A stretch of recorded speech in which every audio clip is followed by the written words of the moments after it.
मित्रांनो, आपल्या भारत देशामध्ये 108 शक्तिपीठ आहेत आणि त्या 108 शक्तिपीठांपैकी 3.5 शक्तिपीठ हे आपल्या महाराष्ट्रामध्ये आहेत आणि त्या 3.5 शक्तिपीठांपैकी प्रमुख म्हणजे कोल्हापूर. कोल्हापूरची महालक्ष्मी, करवीर निवासी असेही म्हटले जाते या शक्तिपीठाला. पण मित्रांनो, तुम्हाला माहीत आहे का, महालक्ष्मी रुसून ही कोल्हापूरलाच कसं काय आली? तिरुपती बालाजीचे आणि महालक्ष्मीचे नक्की काय नाते आहे, हेच आपण या व्हिडिओच्या माध्यमातून जाणून घेऊया. चला तर मग व्हिडिओला सुरुवात करू. तिरुपती बालाजी हे असे देवस्थान आहे जिथे आपण आपल्या जीवनकाळामध्ये एकदा तरी तिथे दर्शनासाठी जावे अशी प्रत्येक हिंदूची भावना असते. पण फक्त तिरुपती बालाजीला जाऊन तिथे दर्शन घेतल्यानंतर ही यात्रा पूर्ण होत नाही.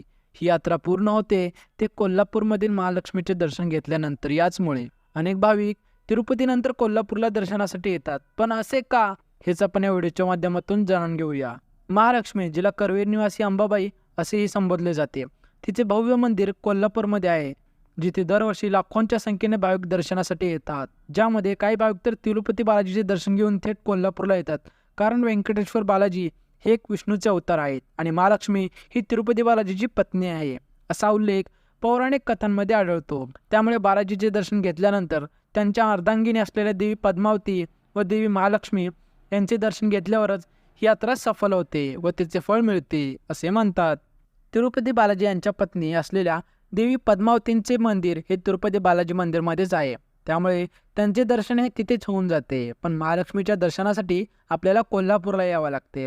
पण तुम्हाला आता एक प्रश्न पडला असेल की महालक्ष्मीचे मंदिर हे तिरुपतीमध्ये का नाही आहे?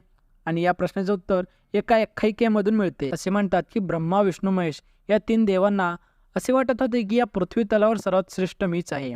तेव्हा तिथे एक ऋषी होते. या ऋषींनी या 3 देवांची परीक्षा घ्यायची ठरवली. ऋषींनी त्यांना विचारलं, तुम्हा तिघांना हे मान्य आहे का? त्या तिघांनीही ऋषींना उत्तर दिले, हो, आम्हाला मान्य आहे. कारण त्यांना गुरूंचा आज्ञा पाळायची होती. तिघी आपल्या गुरूंना आमंत्रण देतात की आमच्या घरी या आणि आमची परीक्षा घ्या आणि या तिघांपैकी कोण श्रेष्ठ आहे हे तुम्हीच ठरवा. मग ऋषी जातात पहिल्यांदा शंकर भगवानकडे परीक्षा घेण्यासाठी.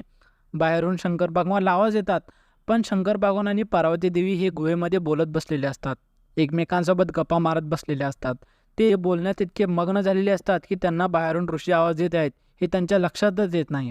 ऋषींना राग येतो. ते रागाच्या भरात गुरु ऋषी हे शंकर भगवानला श्राप देतात की या पृथ्वी तलावरती तुझ्या मूर्तीची पूजा कधीच होणार नाही. पूजा होईल ती फक्त आणि फक्त तुझ्या लिंगाची.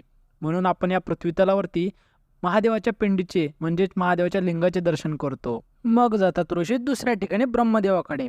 ब्रह्मदेवाची बायको सरस्वती ही वीणा वाजवत असते आणि ब्रह्मदेव हा ऐकत बसलेला असतो. बाहेर येऊन थांबलेले ऋषी हे ब्रह्मदेवाला आवाज देतात, पण हे दोघं संगीतामध्ये इतके मग्न झालेले असतात की बाहेर ऋषी आलेले आहेत हे त्यांच्या सुद्धा लक्षात येत नाही. त्यामुळे रागाच्या भरात ऋषी ब्रह्मदेवाला सुद्धा श्राप देतात की या पृथ्वी तलावरती तुला कोणी पूजणार नाही, तुझं मंदिर देखील कुठे उभारले जाणार नाही. फक्त श्रापाला विशाप म्हणून ब्रह्मदेवाचं जन्मस्थान असलेले राजस्थानमधील पुष्कर येथे त्यांचे एक मंदिर आहे. त्याला सोडून पूर्ण पृथ्वी तलावरती कुठेही त्यांचे दुसरं मंदिर नाहीये. नंतर ऋषी जातात आपल्या तिसऱ्या ठिकाणी विष्णूकडे. विष्णू आपल्या पत्नी महालक्ष्मीला सांगत असतात की माझे गुरु कधी पण येऊ देत, माझी परीक्षा घेऊ देत, त्यांच्या सगळ्या प्रश्नांची उत्तरे मी लगेच देईन आणि या पृथ्वी तलावरती त्या दोघांपेक्षा मी श्रेष्ठ होणार, असे ते आपल्या पत्नी महालक्ष्मीला सांगत असतात. हे सर्व ऋषी बाहेरून ऐकत असतात. ते म्हणतात की मी परीक्षा घ्यायच्या अगोदर हा आपल्या पत्नीला मोठेपणा सांगतो, म्हणून ते ऋषी विष्णूच्या छातीवरती पाय ठेवतात. मित्रांनो, तुम्हाला कधी तिरुपती बालाजीला जाण्याचा योग आला तर नक्की जा.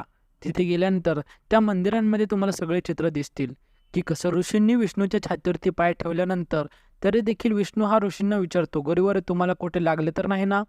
तेव्हा महालक्ष्मीला राग येतो. ती म्हणते की तुम्ही एवढे देवांचे देव श्रेष्ठ म्हणून मला सांगतात आणि तुमच्या छातीवरती त्यांनी पाय ठेवलं आणि तुम्ही परत त्यांनाच विचारता की तुम्हाला लागलं का म्हणून? हा माझा अपमान आहे, मी ते एक क्षण देखील थांबणार नाही. तेवढ्यात विष्णू म्हणतात की माझ्या गुरुवर यांनी माझ्या छातीवर पाय ठेवला, त्यात तुझा अपमान कसं काय झाला? त्यावेळी महालक्ष्मी आपल्या पती विष्णूला म्हणतात की मी तुमची धर्मपत्नी आहे आणि माझी जागा ही तुमच्या हृदयात होती. त्या हृदयावरती त्यांनी पाय ठेवल्यामुळे ती जागा आता नष्ट झाली आहे आणि त्या पायाखाली ही महालक्ष्मी राहू शकत नाही. आणि म्हणून तिथून रुसून तिरुपतीवरून महालक्ष्मी ही कोल्हापूरला आली होती. तिथे रुसून येताना महालक्ष्मीने आपल्या नवऱ्याला श्राप दिला होता की तुमचं दुसरं लग्न होईल, तुम्ही कुबेरकडून कर्ज घेणार आणि ते कर्ज माझे भक्त लोक फेडणार. महालक्ष्मीची अट अशी होती की जोपर्यंत या पृथ्वी तलावरचे सर्व लोक तुमच्या दारी येऊन मुंडन करतील त्याच वेळेस तुम्ही कर्जातून मुक्त होणार. पण पृथ्वी तलावरचे सर्व लोक तर जाऊ शकत नाहीत. म्हणून तिरुपती बालाजी मंदिर हे अजूनसुद्धा कर्जामध्ये आहे असे मानले जाते. आणि जो कोणी भक्त तुमच्या दारी येऊन मुंडन करल, केसांचं दान करल, त्या भक्ताला मी कधीच कर्जात ठेवणार नाही, हे महालक्ष्मीचे वाक्य आहे. म्हणून मित्रांनो, तिरुपतीला गेल्यावर टक्कल करतात, म्हणून महालक्ष्मी कोल्हापूरला आली होती. तर मित्रांनो, व्हिडिओ कसा वाटला कमेंट करून नक्की सांगा. धन्यवाद.